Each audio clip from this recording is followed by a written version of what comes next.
Assignment 9.3, page 2.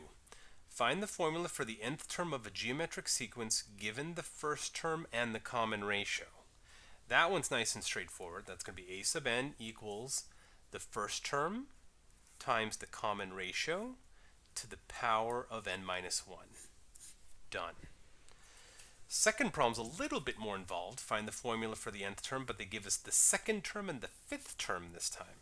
So I'm going to use the same generic idea that in order to get the second term, I need to take whatever the first term is, multiply it by a common ratio to the power of 2 minus 1, and that is going to provide the number 3. So what we're getting from here is that a1 times r equals 3. For the fifth term, we will be taking the first term and multiplying it by the common ratio to the fourth power. So that would mean that, and that's going to end up being 3 over 64. So in other words, we get a1 r to the fourth equals 3 over 64. Okay, with me so far? So now I'm going to use this as a system, nonlinear equations, and just divide. a1 divided by a1 is just nothing, or it's 1, and r divided by r to the fourth provides 1 over r cubed, whereas 3 divided by 3 over 64 yields 64.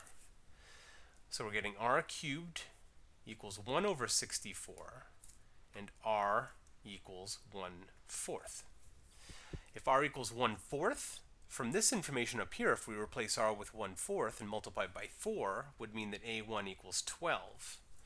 And so therefore, our ending answer to this problem would be a1 equals the first term times the common ratio to the power of n minus 1.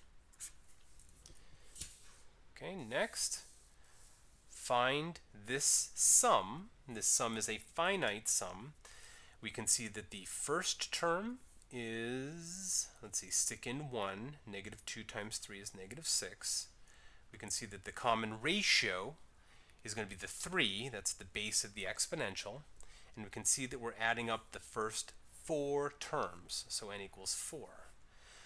So the sum for the first 4 terms of a geometric progression is going to be a1 multiplied by 1 minus the ratio to the nth power all over 1 minus the ratio.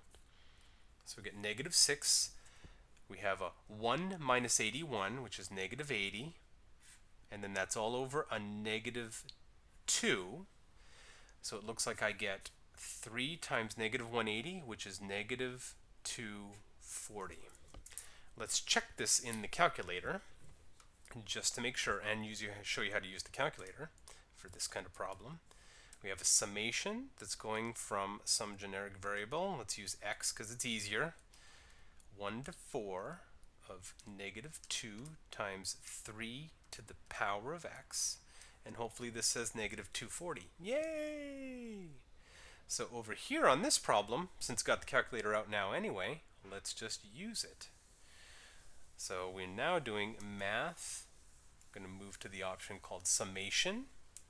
And I'm going to do an x equals 1 to 6 of 10 times 1/2 raised to the power of x.